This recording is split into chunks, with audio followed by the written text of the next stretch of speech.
ఓం శ్రీ గురుభ్యో నమ. నేను ఇప్పుడు తెలియజేసే మంత్ర సాధన స్త్రీలకి అత్యంత ఉపయోగం. ఎట్లా అండి? స్త్రీలకు మాత్రమే అంటే పురుషులు చేయకూడదు అంటే చేసుకోవచ్చు. భార్య వదిలేసి వెళ్ళిపోయిన పురుషులు చేసుకుంటే తప్పులేదు. దానివలన వాళ్ళు కోరుకుంటున్న విధంగా మళ్ళా భార్య రావడానికి వాటికి ఇది ఉపయోగపడుతుంది. ఇది ఎవరు చేశారండి? ఇంతకుముందు ఎక్కడన్నా ఉందా అంటే శాట్యాయన బ్రాహ్మణములో ఉంటుంది. ఎవరు చేశారండి? అత్రి మహర్షి అనబడే ఆయన కూతురు పేరు అపాల. ఆ అమ్మాయికి పెళ్లి చేసి పంపించిన తర్వాత కుటుంబంలో విభేదాల వలన భర్త పుట్టింటికి వస్తుంది.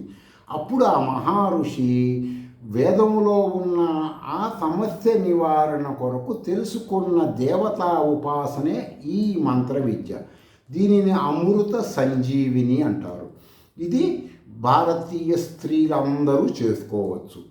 భర్తతో విభేదాలు ఉన్నవాళ్ళు అవి పోవటానికి, తర్వాత భర్తతో విభేదాలు రాకుండా ఉండటానికి కూడా ఉపయోగమైనటువంటిది. దీనిని ఆ అమ్మాయి వాళ్ళ నాన్నగారి దగ్గర నేర్చుకొని ఆనాడు చేసిందని శాట్యాయన బ్రాహ్మణంలో నా దగ్గర ఉన్న ఆ ప్రామాణికంగా ఇంకా చాలా వాటిల్లో ఉంటుంది. మీరు ఒకసారి వాటిని మీరు ఋషి సాంప్రదాయం వేదం వాళ్ళ దగ్గరికి వెళ్తే అవన్నీ వివరాలు తెలియజేస్తారు. మంత్రం ఏంటండి అంటే అత్యంత శక్తివంతమైన మంత్రం ఇది. దీనికి షడంగాలు అవసరం. దీనికి ఈ మంత్ర సాధనకి షడంగాలు అవన్నీ అవసరం లేదు. ఎందుకనండి అంటే దాని వివరాలన్నీ మీ స్వయంగా వివరాలు అడిగితే తెలియజేయడం జరుగుతుంది. ఈ మంత్రం ఏముంటుందంటే క్లీం హ్రీం క్లీం, హ్రీం క్లీం హ్రీం. ఇక్కడ వచ్చేసి మొదటి కూటములో హ్రీంకారం గర్భంలో ఉంటే రెండో కూటంలో క్లీం గర్భంలో ఉంటుంది.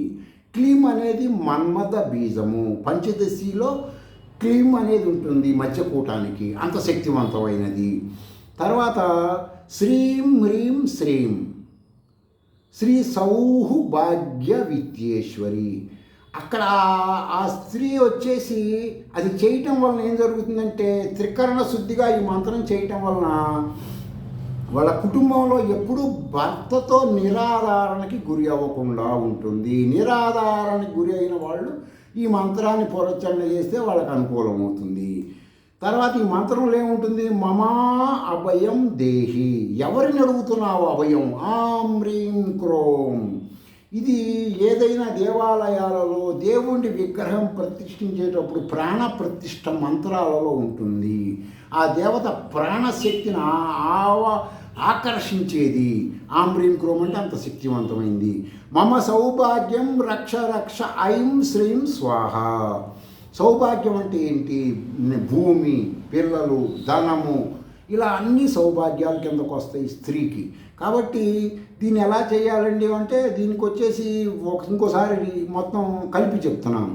క్లీం హ్రీం క్లీం హ్రీం క్లీం హ్రీం శ్రీం హ్రీం శ్రీం శ్రీ సౌహు భాగ్య విద్యేశ్వరి మమాభయం కురు కురు దేహి దేహి.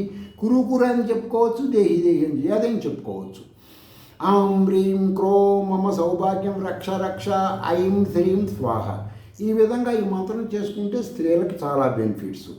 మరి పురుషులు చేయకూడదు అంటే ఈ భార్యలతో నిరాధారణ అయ్యే పురుషులు చాలా తక్కువ మంది ఉంటారు కదా. నేటి దేశమాన కాలమాన పరిస్థితులు బట్టి ఎక్కువగా పురుషుల వల్లే నిరాధారణ గురవుతారు. కాబట్టి స్త్రీలు వాళ్ళ కోసం ఈ కర్మ అత్రి మహర్షి చెప్పింది కాబట్టి ఇది చేసుకోవచ్చు అని చెబుతున్నాను.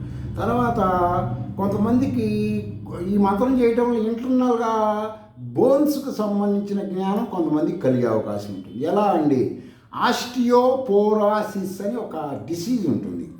ఇది ఎలా ఉంటుందంటే ప్రారంభం నుంచి ఎండింగ్ దాకా ఎవడు గుర్తించలేడు. ఎక్కడైనా పడి కాళ్ళు చేతులు ఇరిగితే అప్పుడు డాక్టర్ సర్టిఫై చేస్తాడు ఫలానా ఈ విధంగా డిసీజ్ వలన జరిగిందని. కాబట్టి అలా మనం ఈ మంత్రం చేయటం వలన ఇంటర్నల్గా వచ్చే జ్ఞానం వలన మనం తీసుకునే ఆహారంలో ఆ కాల్షియం ఏ విధంగా ఎముకలకి పట్టాలి అన్నటువంటి ఆలోచన కూడా వస్తుంది. వచ్చి వాళ్ళందరూ కూడా తీసుకునే ఆహారం ద్వారా వాళ్ళకి ఈ యొక్క డిసీజ్ రాకుండా చూసుకోగలుగుతారు. కాబట్టి ప్రతి ఒక్కళ్ళు ఈ మంత్ర సాధన నేను చెప్పిన మీకు ఏదన్నా పలికే విధానంలో అనుమానాలు ఉంటే కామెంట్లో పెడితే దానికి ఇంకా వివరణగా మీకు వ్యక్తిగతంగా తెలియజేయడం జరుగుతుంది. స్వస్తి.